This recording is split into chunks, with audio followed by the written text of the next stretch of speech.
Yo guys, this is Shadows Enigma giving you a Smite exclusive video. Like back in the day, I never played Smite as much as I did back in Season 2, but this is now Season 4, and I gotta say, coming back to this game, I thought it was gonna be really boring, but then, you know, I started playing the game and got my friends back together again, and it was like, you know, it's not a bad game to play. So most of these game types, game clips, are just when, like this one here, is when I had Aphrodite and I was just wrecking the other team with Aphrodite. In case you all are not familiar with Aphrodite, her playstyle is a hard difficulty. Basically, you have to, if you're trying to heal and be a support Aphrodite, you have to smooch your ally and then pop a dove. And also, if you do pop your, if you already smooched and you do pop your little slam, that slam does affect your allies as well in some way. I believe it's because of the way I built her, and it has lifesteal and all that. But anyway, I was wrecking with the Aphrodite. This one, it happens to be the Diva version.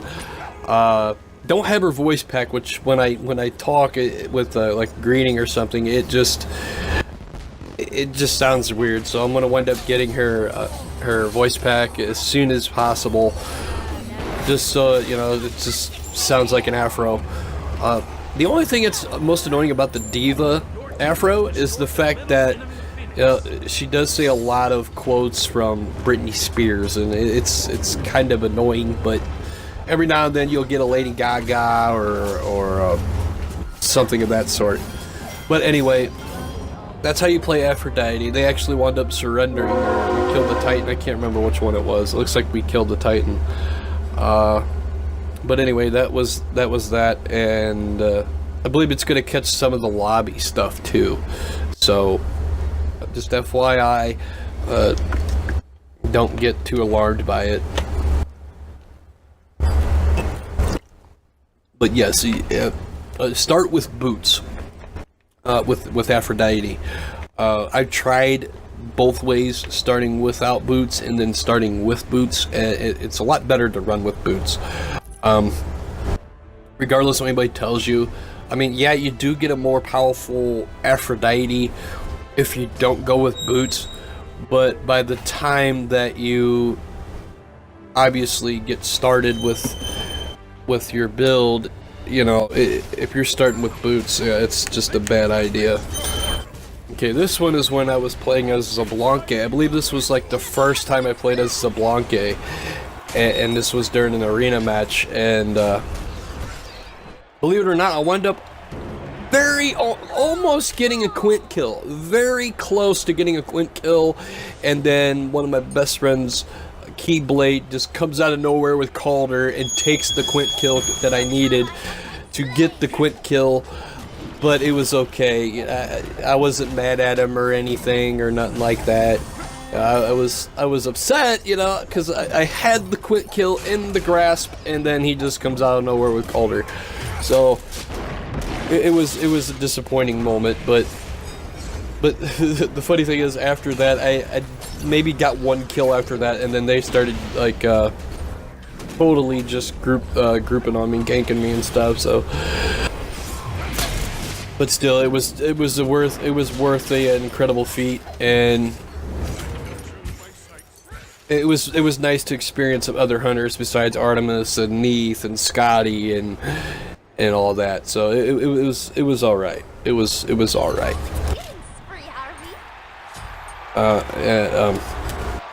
Also, there's going to be some type of... Oh, well, hang on. In case you're wanting to know how to run Zablanke, there is a lot of people that will most likely know how to use Zablanke, but, hold on. I gotta sneeze.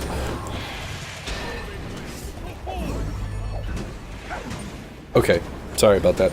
Anyway, you have to keep your first ability up at all times, just to deal that additional damage, and then you want to hit 2 to his poison darts on them, and then 3. my favorite thing to do is, like, when I'm close, is to, you know, if I have my ulti, then I'll pop my ulti, and then hit 2 and then 3, and then by the time they get out of that ulti, they're either gonna move and get stunned by it, or they're just gonna stand there and die. So it's cool as shit, honestly. But yes, you're gonna want to keep your main ability up at your first ability up at all times, and go for your second and third abilities if you have the mana, and then ulti when you feel it's necessary. Or like you could be one of those alt spammers that just want to run cooldowns all the time and just use your ulti, but that's boring as shit. Takes no skill to just use your ulti all the time. And that's all I have to say about Zablanke.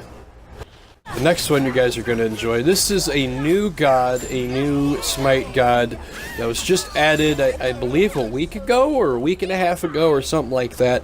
And her name is Daji. And as soon as I saw this character, I was like, I'm in love. I love this character. She's amazing. The only problem is you know, at first she seemed like she lacked the damage to do stuff, but then it really depends on your build. The way the build I run the build is by 1 and 3. I pop 1 first, then 3, and then use 2 as like a getaway. If there's people out there that like to camp their towers and joust a lot, or even clash, that's when I use my ultimate, unless I feel like I have to use it, which normally I use it around their towers and stuff like that. But yes, basically you run 1 and 3. Double crit is dumb to run with her. It is really stupid to run a double crit. If you're one of those double crit and triple crit noobs who can't really build a character, here's your chance. Do not use a double crit on Daji. It is dumb. Start with boots, then go Blood Forge, then go an attack speed item that has penetration. I use the branch bow. I forget what it's like legitimately called, but it's a branch something. I can't remember right off the bat. And then run a crit. I run Malice. You can run Deathbringer. You can run basically anything. But between the two, Malice or Deathbringer are the two strongest crit items that you can actually have, other than Rage, but Rage stacks. So, and then use Heartseeker. Then build Heartseeker, and then build, excuse me, then build Transcendence.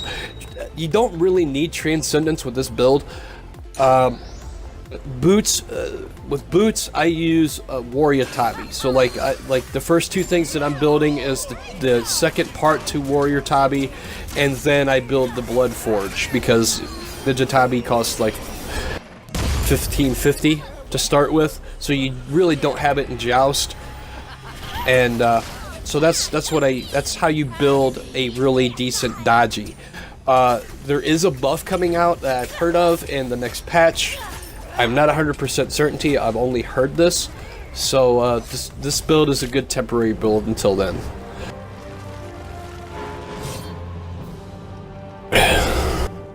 And this next clip that's coming up, this is a Zablanke clip. And I went 20-0 without dying until this moment. And at this moment, you know, we already destroyed the tower within 5 minutes. We destroyed the Phoenix within 7 minutes.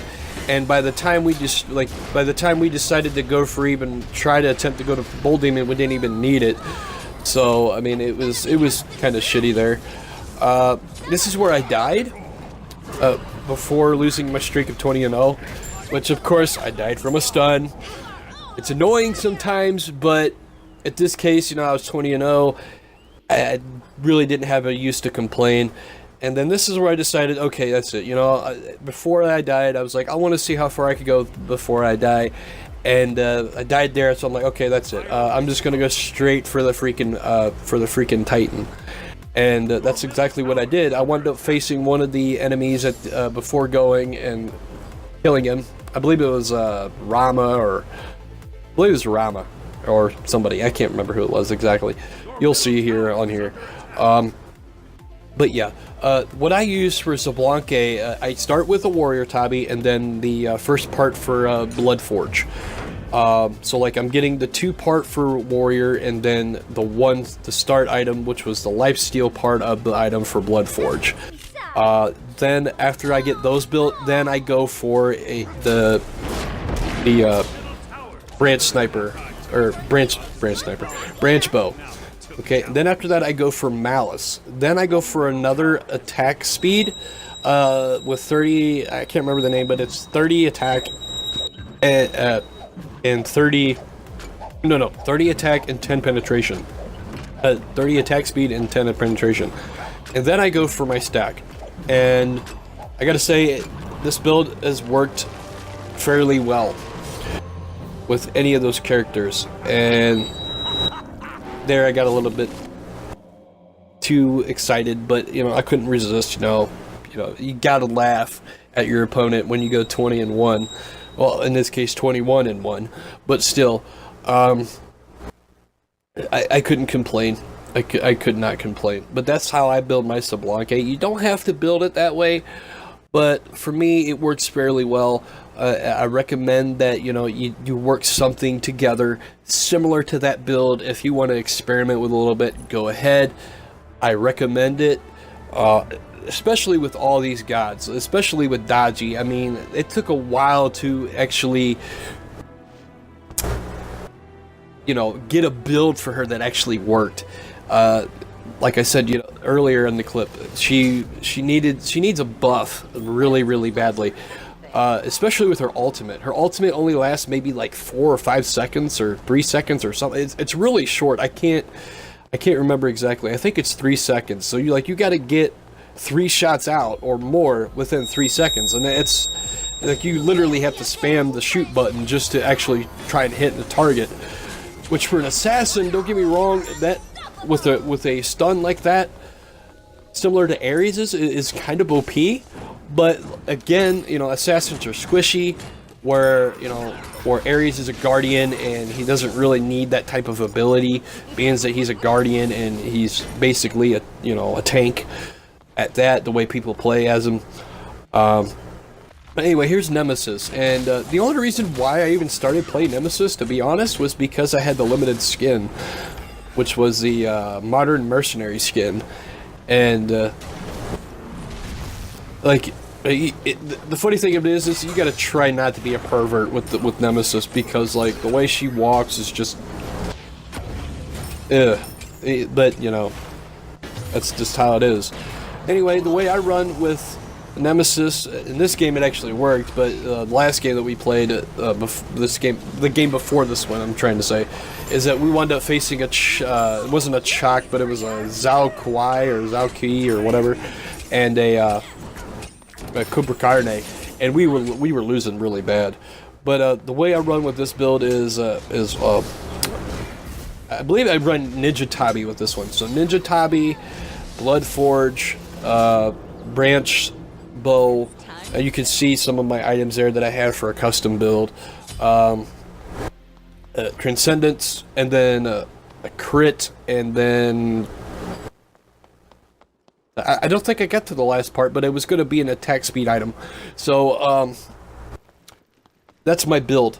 You don't, like I said earlier, you don't have to run these builds with these characters, these gods.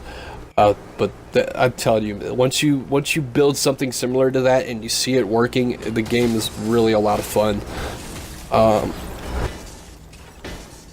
But here's some characters that I'll give you a bonus information. These are the characters that really irritate the shit out of me, that I really don't see much anymore. One of them is Loki, and the reason why is because it really doesn't take a lot of skill to run him. All you do is basically run abilities 1 and 4 the entire game, and it's really, really annoying. Anyway, they wound up surrendering there. They were down a person. Agni left in the middle of the match, so I understand that that they wanted to quit.